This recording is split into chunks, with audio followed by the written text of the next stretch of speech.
వీక్షకులకు స్వాగతం, నమస్కారం. వడ్డే శోభనాద్రిరావు రాజకీయాల్లో కురువృద్ధుడు. ఈ వయసులో కృష్ణారామ అనుకుని ప్రజలకు సేవ చేసుకోకుండా ప్రభుత్వం అభివృద్ధి కార్యక్రమాలు చేస్తుంటే నిత్యం అడ్డుపడుతూనే ఉన్నాడు, కోర్టుల చుట్టూ తిరుగుతూనే ఉన్నాడు. 5 ఏళ్ల పాలనలో జగన్మోహన్ రెడ్డి ఎన్ని అరాచకాలు చేసినా ప్రశ్నించడానికి నోరు రాని వడ్డే శోభనాద్రిరావు గారు ఇవాళ ప్రభుత్వం టీసీఎస్కి 22 ఎకరాలు కేటాయిస్తే దాని మీద కూడా హైకోర్టుకు వెళ్ళి ఆపే ప్రయత్నం చేస్తున్నాడు. వడ్డే శోభనాద్రిరావు వ్యవహారశైలి మీద ఆయన వెనక ఎవరు ఉన్నారు, ఎందుకు ఇలా చేస్తున్నాడు అనే విషయాలు తెలుసుకునే ప్రయత్నం చేద్దాం. విశ్లేషించడానికి మనతో ఎవరు ఉన్నారు? ప్రముఖ ఆర్థిక, రాజకీయ, సామాజిక విశ్లేషకులు అడుసుమల్లి శ్రీనివాస్ గారు. వారిని మరిన్ని విశేషాలు తీసుకుందాం. నమస్తే సార్. వడ్డే శోభనాద్రిరావు గారు ఈ మధ్య ప్రతిదానికి అడ్డం పడుతూ అభివృద్ధి కార్యక్రమాలను నిలువరించే ప్రయత్నం చేస్తున్నాడు ఆయన. అలాగే టీసీఎస్కి భూమి కేటాయిస్తే దాని మీద కూడా హైకోర్టుకు వెళ్ళి పిల్లేశాడు ఆయన. ఆయన వ్యవహారశైలిని ఎట్లా చూస్తారు సార్? ఇప్పుడు వడ్డే శోభనాద్రి గారు అంటే అప్పట్లో యాంటీ కాంగ్రెస్ వాళ్ళందరికీ కూడా జనతా పార్టీ ఉన్నప్పుడు కూడా ఆయన మీద చాలా అభిమానం ఉండేది. ఆయన పత్రికల్లో ఆయన వ్యాసాలు వచ్చాయి. అలాగే ఆయన రైతుల పక్షాన్ని పోరాటాలు చేసేవాడు, మాట్లాడేవాడు గట్టిగా. పోరాటం అంటే రోడ్డు మీద వచ్చి ఎప్పుడు పోరాడలేదు, కానీ వాళ్ళ తరపున గొంతు వినిపించేవాడు, మాట్లాడేవాడు, ఆయన రాసేవాడు వ్యాసాలు. ఆయన పట్ల మాకు తెలుగుదేశం పార్టీ కన్నా ముందు నుంచే నాకు అవగాహన ఉంది వడ్డే శోభనాద్రి గారి గురించి. విజయవాడ ఎంపీగా పోటీ చేసాడు ఆయన. ఆయన వడ్డే శోభనాద్రి గారు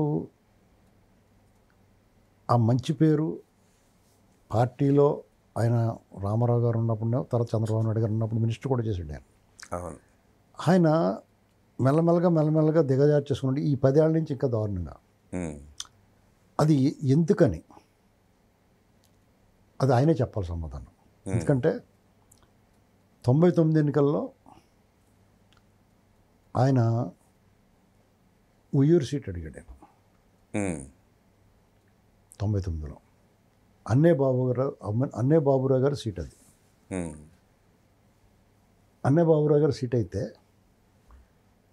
ఆ సీట్లో ఆయన కావాలని పట్టుపట్టు కూర్చున్నాడు. అప్పుడు మైలవరం జ్యేష్ఠ రమేష్ బాబు మైలవరం సీటు. అతనికి అన్యాయం జరిగింది ఓ రకంగా చెప్పాలి. ఈయన అడ్డం పడి ఆయన కంచం లాక్కున్నాడు ఓ రకంగా చెప్పాలంటే. ఆయన సీటుని లాక్కున్నాడు, పోటీ చేసాడు ఆయన. పార్టీ అప్పుడు గెలిచాడు. వెంటనే మినిస్టర్ అయ్యాడు ఆయన. మినిస్టర్ అయిన తర్వాత ఎందుకని ఆయన వడ్డే శోభనాద్రి గారు ఈ రకంగా ప్రత్యక్షంగా విభేదాలు ఏం కనిపించలేదు. చంద్రబాబు నాయుడు గారు మరి వాళ్ళ మధ్య విభేదాలు ఏమున్నాయో తెలియదు. బయటకు పడిన సందర్భాలు కూడా తక్కువే, పరుషంగా మాట్లాడుకున్న సందర్భాలు కూడా తక్కువే. మెల్లమెల్లగా దూరం అయ్యాడు. ఆయన రిటైర్ అవ్వచ్చు, రాజకీయాల నుంచి రిటైర్మెంట్ తీసుకోవచ్చు. వయో వృద్ధుడైన పెద్దయినా ఆయన గబక్కన ఒక మాట అనాలంటే కూడా ఆలోచించాల్సిన పరిస్థితి. ఎందుకంటే వాళ్ళు చేసిన సేవలు ఉంటాయి. వాళ్ళు ఆయనతో కలిసి నేను చిన్న విషయంలో పనిచేశాను 97 ఆ ప్రాంతంలో.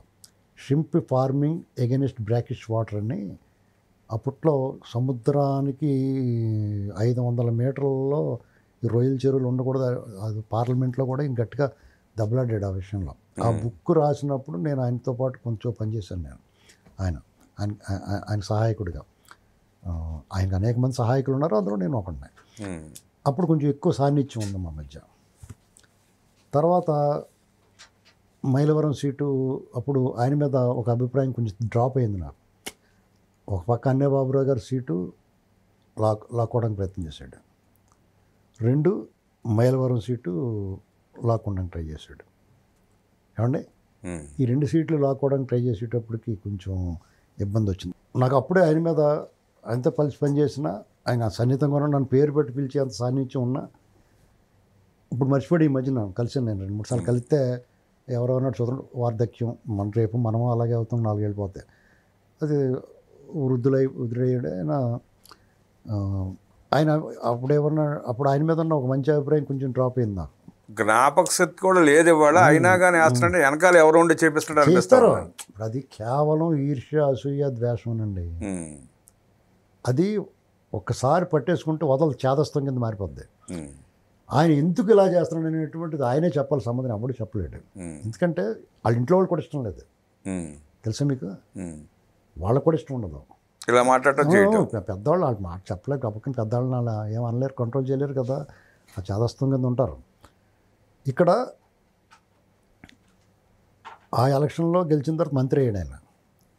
మీకు ఆయనతో ఉన్న సాన్నిధ్యం కానీ ఆయన కూడా ఉండి వాళ్ళతోటి ఉన్న మనకు పరిచయాల ద్వారా కానీ 2003లో మాకు కరువు కింద వచ్చింది.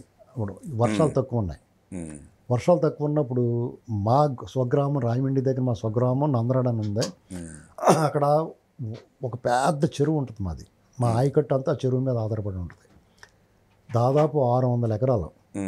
మా మా ముత్తాత ఆయన తవ్వించిన అడుసుమిల్లి వెంకయ్య చెరువు అంటారు దాన్ని. దాన్ని వెంకయ్య చెరువు అంటారు. అడుసుమిల్లి వెంకయ్య గారి చెరువు అది, ఆయనే తవ్వించాడు. ఇవాళగా రికార్డ్స్లో ఆయన పేరు మీద ఉంటుంది. ఏంటంటే అదంతా మాదే, మా భూములు అవన్నీ. దానికి ఇవాళ అది ప్రభుత్వం హ్యాండ్ ఓవర్లో ఉంది, ఎవరికో ఇచ్చేసారు చేపలు పట్టుకోవడం గట్ట. ఆ చెరువు ఎండిపోయింది. అంటే ఆ చెరువు మామూలుగా నిండితే ఫుల్గా 2 సంవత్సరాల వరకు ఒక్క చుక్క వర్షం పడకపోయినా పండుతాయి పంటలు దాని కింద. వేలాది ఎకరాలు ఉన్నాయి దాని కింద ఆయకట్టు. ఆ చెరువుకి తొరిగడ్డ పంపింగ్ స్కీమ్ నుంచి నీళ్లు వదులుతారు. ఆ నీళ్లు వదలమని అడిగాం. ఒకసారి నింపండి, వర్షాలు పడలేదు, ఆ చెరువు ఎండిపోతే కరువు, ఆ చెరువు ఎండిపోయిందంటే కరువు వచ్చినట్టే. ఇంకా ఎక్కడ ఒక మొక్క కూడా మొలవదు. అది అంత పెద్ద చెరువు. అది గోదావరి విశాలంగా ఉంటుంది రాయమండ్రి పక్కనే. దాన్ని మించి ఉంటుంది అది. చూస్తుంటే గట్టు మీద చూస్తుంటే గోదావరి గట్టు మీద నిలబడి చూస్తే రాయమండ్రి దగ్గర ఎంత విశాలంగా కనపడుతుందో అంత విశాలంగా కనపడుతుంది చెరువు కూడా. అంటే అంత ఆయకట్టుకు అది 2 ఏళ్ల పాటు చుక్క పడకపోయినా పండుద్ది. అలాంటి చెరువు నీళ్ళు నింపండి కొద్దిగానే పంటలు రైతులకి అలాంటిపోతున్నాం. ఒక పంటే మాది, డెల్టా ప్రాంతం కాదు కదా, మాది మెట్ట ప్రాంతం. ఆ చెరువు నిండితే చుట్టుపక్కల బోర్లు అన్నిటికి నీరు వస్తుంది, భూగర్భ జలాలు పెరుగుతాయని రిక్వెస్ట్ చేస్తే ఒక్కసారి మా ఊరు రండి. మా ఊరు వచ్చి మురారే అని ఇంకా 2-3 చాలా చెరువులు ఉన్నాయి. ఆ చెరువులు అన్నిటికి నీరు వదలండి. మెట్ట ప్రాంతం రైతులు మీకు మంచి పేరు వస్తుంది, మీరు ప్రాతినిధ్యం వహిస్తున్న పార్టీకి ప్రభుత్వానికి మంచి పేరు వస్తుంది, తద్వారా రేపు 4 ఓట్లు పడతాయి మీకు అని చెప్పాను నేను. వాళ్ళు పట్టించుకోలేదు అసలు అటుపక్క తొంగి కూడా చూడ. రాయమండ్రి దగ్గర, రాయమండ్రి దాకా వచ్చి రాయమండ్రి మున్సిపల్ గెస్ట్ హౌస్ ఏదో ఉంటుంది రాయమండ్రి, వీళ్ళందరూ దిగుతారు, అందులో ఉండి కూడా అటుపక్క తొంగి చూడలేదండి. అప్పుడు అనిపించింది వీళ్ళందరూ కూడా రాజకీయాల్లో పదవులు అనిపించడానికి తప్ప రైతుల పేరు చెప్పుకుని ఇంత రిక్వెస్ట్ చేసి పార్టీ మనుషులు సన్నిహితంగా ఉండేవాళ్ళు కూడా వాళ్ళకి పేరు వస్తుంది. నాకు అప్పటికే 1 సెంటు భూమి కూడా లేదు అక్కడ. మరి మొత్తం మంది అవి తగలెట్టారు మా వాళ్ళు ఎప్పుడో. నేను ఆ ఊరు వాళ్ళ కోసం, మా ఊరు కదా, ఆ చుట్టుపక్కల వాళ్ళలో 4-5 చెరువులు నింపుతారు, మనకి ఇంత పరిచయం ఉంది కదా అని ఎవరో అడిగారు నన్ను. అడిగితే చెప్తే వాళ్ళు కనీసం పెడచామని పెట్టాడు. మటాష్ అయిపోయి ఆ ఏరియా మొత్తం సీట్లు పోయి 2004 ఎలక్షన్లో. ఇవాళ మన రైతుల గురించి మాట్లాడుతున్నాడు ఈ వయసులో. మీకు నిజంగా ఆయన చేసి ఉంటే రాజమండ్రిలో ఓరుగాలు వచ్చినా కానీ రాయమండ్రిలో బుచ్చోదరి గారు నెగ్గాడు రూరల్లో. మాది అప్పట్లో ఆ రూరల్ మా దాంట్లో ఉండేది కడింగ్ కాన్స్టిట్యున్సీలో. ఏమండి రాజమండ్రి టౌన్ గెలిచింది ఏంటి జగన్మోహన్ రెడ్డి 19 గాలిలో కూడా. అంత విశ్వాసంగా ఉండి మెట్ట ప్రాంతం రైతులు, అక్కడ మెట్ట ప్రాంతం రైతులు అంటే ఏ కులం కూడా ఉండడు, కమ్మ కాపు చెట్టు బలిచి అందరూ ఉంటారు, అన్ని కులాలు ఉంటాయి. అలాంటిది ఆయన పెడజావని పెట్టి ఇంక వీళ్ళు ఏ రకంగా ప్రభుత్వంలో ఉండి ఉద్ధరించారండి. ఇవాళ వచ్చి రైతుల గురించి భూముల గురించి మాట్లాడతారు. అది మీకు ఏం హక్కు ఉందో అసలు ఉన్నాయి? రైతు వ్యవసాయం చేసినోడు 4 ఏళ్ళు నోట్లోకి ఎవరికి వెళ్తున్నాయి? మీరు అది మాట్లాడండి. రైతు పండించిన పంటకి కార్పొరేట్ వ్యవస్థలు పేస్ట్ తయారు చేస్తే ఎలాగైతే రేటు ముద్రించుకోగలుగుతున్నాడో అలా ముద్రించుకోగలిగి అతను పండించిన పంట అతను నిర్ణయించిన ధరకు అమ్ముకునే అవకాశం గురించి యుద్ధం చేయండి. మీరు యుద్ధం చేయండి. రైతు లోకం మొత్తం వెనకాల దాని గురించి ఎవడో మాట్లాడడం, సపోర్ట్ ప్రైస్ కల్పిస్తాం, ఇలాంటి మాట్లాడతాడు తప్ప మీరు రైతు ఒక ధాన్యం పండించాడు, ఈ ధాన్యం బస్తా 2000కి తక్కువ అమ్మకూడదు, దీని ఫిక్స్డ్ రేటు అని చెప్పండి. దాని మీద యుద్ధం చేయండి. జాంకాయలు పండిస్తాడు, కేజీ 50 రూపాయలు మినిమం ఉండాలి, ఇది ఈ రేటుకే మేము అమ్ముతామని చెప్పేసి ఒక ఫిక్స్డ్ చేయండి దాని ఫ్యాక్టరీలో వస్తువులాగానే. దానికోసం యుద్ధం చేయండి. అవన్నీ మానేసి ఏదో ఉద్యోగ కల్పన, చదువుకున్న యువత, చల్లని నాణ్యాలు తయారు చేసి కార్ఖానాలు అనుకునేవాళ్ళు మేము చదువుకున్నప్పుడు యూనివర్సిటీలని. సినిమా కూడా వచ్చింది, ఈ చదువులు మాకొద్దు సినిమా వచ్చింది, రంగాంధర్ హీరో, ఆయన పెద్ద సూపర్ స్టార్ అయిపోవాలా, మరి ఎందుకనక పడిపోవడం తెలియదు. అందులో ఒక డైలాగ్ ఉంటుంది, ఉద్యోగం రాక అన్ఎంప్లాయ్మెంట్ తోటి అల్లాడిపోతా అతను అంటాడు, చల్లని నాణాలను తయారు చేసే కార్ఖానాలు యూనివర్సిటీలు అంటాడు. నిజంగా అలాగే ఉండేది పరిస్థితి. ఎక్కడికి వెళ్ళినా కానీ నో వేకెన్సీ. గడ్డాలు మాసిపోయి, భుజాన్ని సంచి తగిలించుకొని, చిరిగిపోయిన బట్టలు, మాసిపోయిన బట్టలతో చెప్పులు అరిగిపోయి తిరిగివారు ఉద్యోగం కోసం, ఆకలి రాజ్యంలాగా. ఇలాంటి పరిస్థితుల్లో ఇవాళ ఈ యూనివర్సిటీ నుంచి గంపలతో వచ్చేసి పడిపోతున్నారు. గంపలతో వెళ్ళిపోయినట్టే డిగ్రీలు తీసుకుని యువత. జగన్మోహన్ రెడ్డి లాంటి వీళ్ళందరికీ 5,000 4,000 ఇచ్చి వాలంటీర్ ఉద్యోగం చేసి వాళ్ళ చేత చాకరీ చేయించేవాడు, వెట్టి చాకరీ చేయించాడు. అలా బతకాలన్న మీ ఉద్దేశం? ఏదో కంపెనీ తీసుకొస్తున్నారు వాళ్ళు, కోర్టులు చెప్పినాయి కదండి, చీకొట్టినాయి కదా మొన్న. వైఎస్ఆర్ కాంగ్రెస్ పార్టీ వాళ్ళు వేస్తే కూడా కోర్టులు చిరాకుపడ్డాయి. ఉపాధి కల్పిస్తున్నప్పుడు, ఉద్యోగ అవకాశాలు ఉన్నప్పుడు వాళ్ళకి ఎందుకు ఇవ్వకూడదు? వాళ్ళు పెట్టుబడి ఎందుకు పెడతారో మీ ముఖాలు చూసి పెడతారా?